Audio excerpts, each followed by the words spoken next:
ये students we are just continuing our previous chapter. अब आपको पता पड़ गया होगा कि अपना चैप्टर बहुत बड़ा है। अपन कुछ लास्ट के टॉपिक सम अप करना चाहते हैं। So one is that social infrastructure. अब अपन पढ़ने वाले सोशल इंफ्रास्ट्रक्चर के बारे में कि तो सोशल इंफ्रास्ट्रक्चर क्या होता है। तो social infrastructure refers to the facilities, ठीक है, जो हमारे बेसिक इंफ्रास्ट्रक्चर को फुलफिल करने के लिए जो हमको रिक्वायरमेंट होती है। एक टारगेट को अचीव करने के लिए हमको छोटे छोटे टारगेट्स चाहिए होते हैं ना, सेम वे में सोशल इंफ्रास्ट्रक्चर होता है। It refers to the basic facilities which help indirectly to the economic infrastructure, जो इनडायरेक्टली किसको हेल्प करता है, इकोनॉमिक इंफ्रास्ट्रक्चर को। जस्ट अज्यूम हम बात कर सकते हैं यहाँ पे एग्जाम्पल के लिए education system.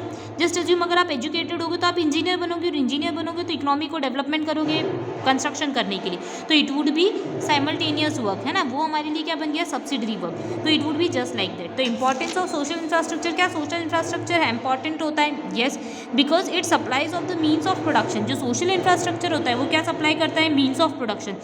Human resources are used as factor of production. The supply of labour, entrepreneur, technician, engineer and skilled laborers are made with the help of human resources which influence the economic development of a nation, and the natural resources can be exploited with the help of human resources. Simply we can say कि जो human beings होते हैं वो हमारे लिए social infrastructure के लिए सबसे बड़ा रोल है, just because human beings के थ्रू ही हम वर्क को क्या कर पाएंगे, कंडक्ट कर पाएंगे, मीन्स एनी इकोनॉमिक एक्टिविटी जो भी हम करना चाहते हैं वो कंडक्ट कर पाएंगे। तो it would leads to infrastructure.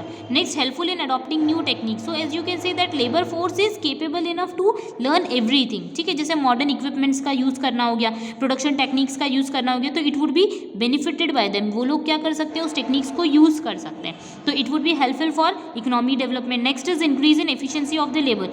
So strong social infrastructure helps to increase the skills and efficiency of the labour, just like skilled labour is better than unskilled. अब कोई ऐसा इंसान है जो आपको हेल्प आप उसको सिखा सकते हो, और एक इंसान है जो ट्रेंड है, so with whom you are comfortable with, आप किसके साथ कंफर्टेबल होगी, the person who is trained enough, जो इंसान ट्रेंड है उसके साथ काम करने में आपको समझ में आएगा, ठीक है। तो इन सेम वे में it increases the efficiency of the person. Next is change in social outlook. तो social infrastructure of India is an backward state. So most of the people in rural area are illiterate, just because क्यों, क्योंकि बहुत सारे लोग जो है वो illiterate है। So there are the fortunate thinking and the superstitious, ठीक है, ओके। सो हम ये बोल सकते हैं कि that this thinking is an obstacle. कभी कभी पूरा लोगों का थिंकिंग जो होता है वो नैरो होता है या ओल्ड आउटलुक होता है उन लोगों का। तो ये जो सोशल आउटलुक होता है ये अपन को क्या करता है, डिसएडवांटेजेस प्रोवाइड करता है। आगे हम बात कर सकते हैं increase in productive capacity. So our productive capacity would automatically increase if we are going to use work with skilled and trained workers, okay, and it would help with the help of, या फिर it could be easily available with the help of a person who had been trained. यानी जो इंसान trend होता है उसके according आप उसके हिसाब से और उसके साथ वर्क करोगे तो it would leads to make more productions, ठीक है, improved in quality of life. So your quality of life and life expectancy would automatically increase by expansion of the health facilities. अगर हमारे पास हेल्थ फैसिलिटीज़ अच्छी available है, expansion of the educational facilities, लोग educated है और उनको हमने क्या कर रखी है, हाउसिंग फैसिलिटीज़ प्रोवाइड कर सकती है, और बेटर हमने सिविल एम्यूनिटीज़ प्रोवाइड कर रखी है। सो it would B help you in overall development of a nation, okay. हम ये बात कर सकते हैं। अब जो हमारा सेक्टर होता है या सोशल इंफ्रास्ट्रक्चर का सेक्शन है वो किसको इंक्लूड करता है, तो इट इंक्लूड्स एजुकेशन, सिंपल सी बात है, it includes health. So health is one of the basic factor, ठीक है, अगर आपकी हेल्थ अच्छी है then you would be capable enough to earn money. Health is wealth, simple सी बात है। तो हेल्थ के ऊपर अगर अपन वर्क करते हैं, मीन्स अवेयरनेस होती है लोगों के बीच में, तो it would leads to benefit. इससे क्या होगा, इकोनॉमी के अंदर लोग अवेयर होंगे and they would do the work with full efficiency. And in same way we talk about education, तो education is one of that particular factor जो क्या करता है, लीड करता है या फिर बहुत इंपॉर्टेंट रोल प्ले करता है। With the help of education, if a person is literate enough then he would be capable enough to take a decision and he would have a broader thinking ना। तो हम education और health को सबसे पहला infrastructure की problem category के अंदर मानते हैं। Next point is related to sustainable development. तो सस्टेनेबल डेवलपमेंट होता क्या है, तो सस्टेनेबल डेवलपमेंट मीन्स एकदम सिंपल वर्ड्स में, तो you are going to use your today's resources या you are going to consume your resources but without compromising the need of future generation. Means आपको अपने आप को इस तरीके से सस्टेन करना है या इस तरीके से अपना स्टैंडर्ड ऑफ लिविंग मेंटेन करना है so that you are not going to compromise the generation need. जो फ्यूचर जनरेशन की नीड है वो कॉम्प्रोमाइज़ नहीं होना चाहिए। जैसे हम लोग क्या कर रहे हैं, अभी कोल का कंजम्पशन कर जा रहे हैं, पेट्रोलियम का कंजम्पशन कर रहे हैं, ओके, हम बहुत एक्सटेंडेड लेवल पे कर रहे हैं। सो जो फ्यूचर जनरेशन आएगी उनको कॉम्प्रोमाइज़ करना पड़ेगा। So we have to make a type of development, we have to make a type of consumption and development which leads to sustainable development, यानी कि हमारी फ्यूचर जनरेशन की नीड कॉम्प्रोमाइज़ नहीं होनी चाहिए अगर हम आज कुछ चीज़ कंज्यूम कर रहे हैं। सो फीचर्स पढ़ते हैं इसके। तो feature is that the balance between the need of present generation and future, means we have to make a proper balance between present generation needs and future generation needs, that they should not be compromised. Okay, next would be the equality in distribution, means we have to make an equal distribution. Just like हम ऐसा नहीं कि सारा के सारा आज ही consume कर रहे हैं, there should be the equality in distribution of wealth and income among various sections of society. Next would be the preservation of resources, means we have to preserve our resources so that they can be fully utilized in future also. हमको आज ही सारे resources का consumption नहीं कर लेना है. Environmental policy means we have to make a plan in a way so that the environment would not be affected by your policy. Okay, means whatever rules and regulation you are going to framework, means industry का develop करना है, develop in nation के development के लिए industry required है, but industry should not be like that which could create या फिर which leads to make your environment pollution. ठीक है, तो ऐसी इंडस्ट्री मत बनाओ जिससे पोल्यूशन हो, बट इस टाइप की इंडस्ट्री बनाओ जिसके अंदर वेस्टेज का भी प्रॉपर यूटिलाइजेशन हो. So you have to do the work in that particular way. Okay, next would be the increase in productivity, means we have to make focus on increasing the productivity of our goods and services. Next would be the increase in real national income, means our real national income should increase. हमको production इस तरीके से करना है कि हमारा real national income भी क्या होनी चाहिए, इंक्रीज होनी चाहिए, and per capita income should also increase. So it would lead to make your development, जिससे आपका इकोनॉमी का क्या होगा, development. Next would be the self sufficiency. So sustainable economic development aims at achieving the self sufficiency. इससे क्या हो जाएगा, हम सेल्फ सफिशिएंट हो जाएंगे, मीन्स हमारे पास इतने गुड्स होंगे जितने का हमको कंजम्पशन करना है, एक्स्ट्रा कंजम्पशन करके नहीं रखना है.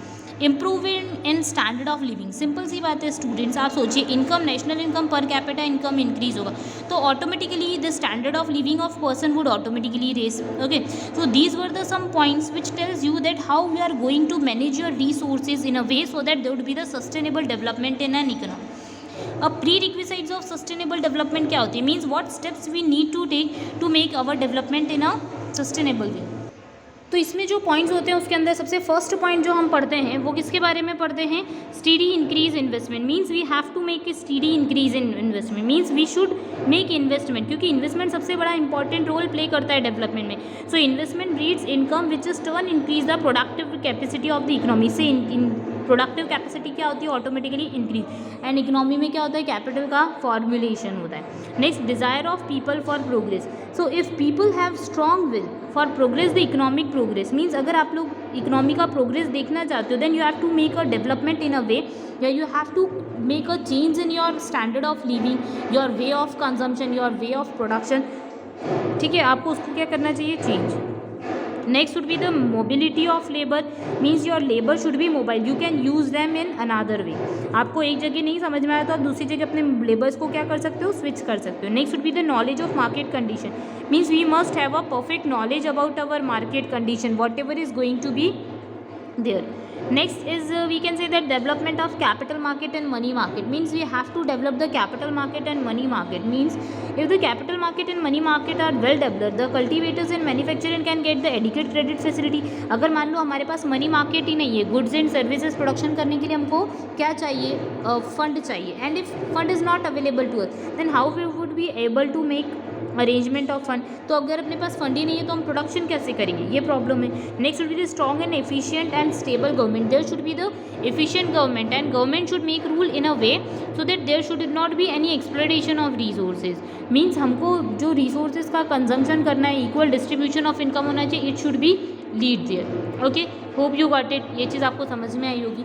अब अपन पढ़ेंगे स्टूडेंट्स एनवायरनमेंट से रिलेटेड कॉन्सेप्ट. तो आप लोग जानते ही हैं एनवायरनमेंट के बारे में. एनवायरनमेंट क्या होता है, तो एनवायरनमेंट मीन्स हम सिंपल बोल सकते हैं कि totality of external and internal, ठीक है, physical and biological, whatever factor you are going to see near around you would consist of your environment. Okay, तो all this thing would be consisting of your environment. ये तो आप पढ़ते हुए आ रहे हैं. तो एनवायरनमेंट से रिलेटेड हमको एनवायरनमेंट को क्या करना है, उसको प्रॉब्लम में नहीं डालना, यानी there should not be the pollution create नहीं करना. It is one of the problem with our environment that there is a lot of pollution. So we have to make a type of steps which can reduce the pollution.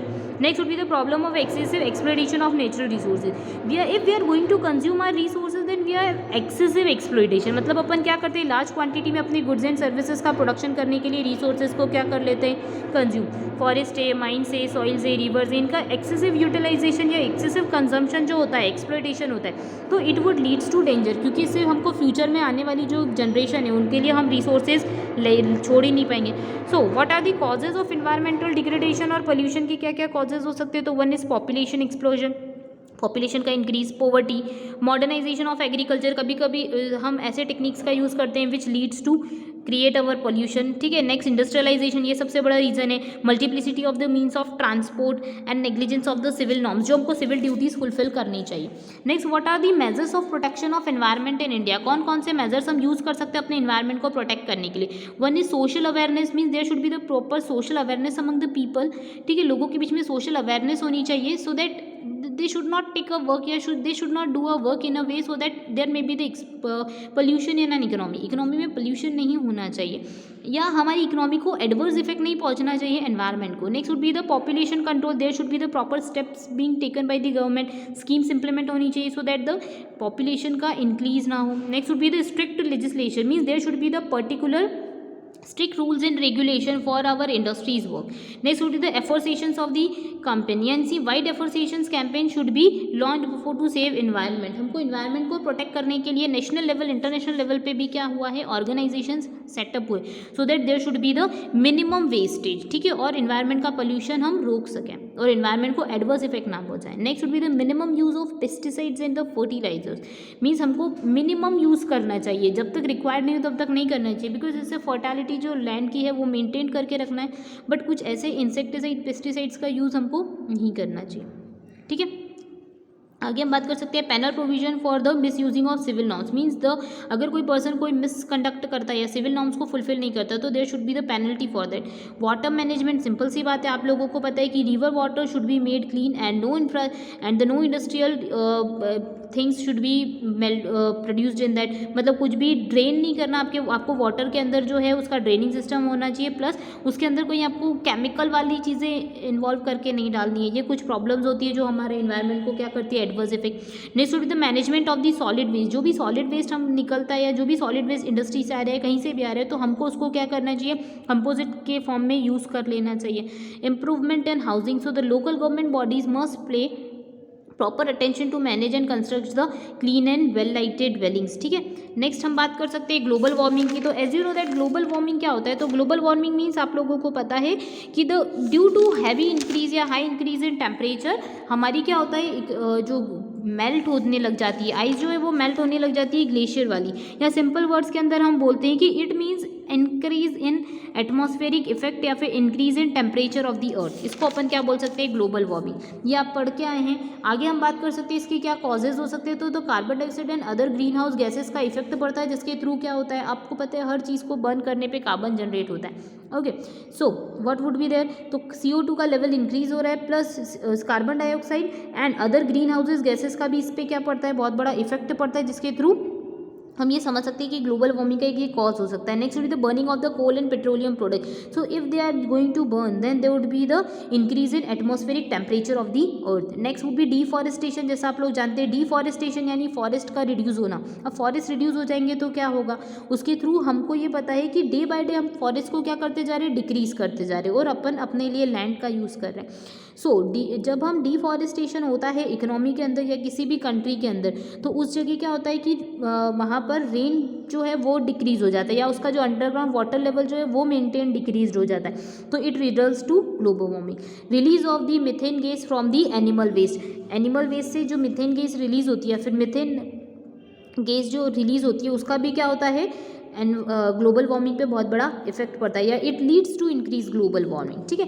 अब अपन बात कर सकते हैं कि consequences adverse effect of global warming, तो उसका क्या इफेक्ट होता है, तो one is the tropical storm and the tropical diseases में frequently increasing as you are seeing that, कि इससे क्या होता है कि बहुत सारी प्रॉब्लम्स क्रिएट हो जाती है as a result of rise in the sea level and the coastal flooding, इससे फ्लड आने की सिचुएशन राइज हो जाती है कोस्टल एरियाज के अंदर। The process of snow melting is like the disturb drinking water supply, ठीक है, इससे ड्रिंकिंग वाटर सप्लाई के अंदर प्रॉब्लम होती है। Next is extinguishment of the species, this species में be extinguish due to the global warming, बहुत सारे स्पीशीज़ जो है उनको प्रॉब्लम होती है। आगे हम बात कर सकते हैं रेमेडियल मेजर्स, तो क्या क्या रेमेडियल मेजर्स हो सकते हैं, तो reductions in the emission of the greenhouse gases by industrial countries and deforestation must be control, यानी जो जो प्रॉब्लम्स आ रही है उनको उन प्रॉब्लम्स को सॉल्व करना है।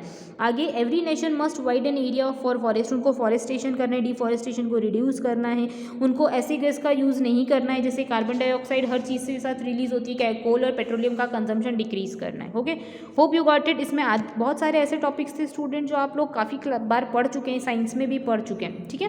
होप यू गॉट इट, ये चीज़ आपको समझ में आई होगी। इसके साथ हमारा चैप्टर जो है वो कंप्लीट होता है। Thank you.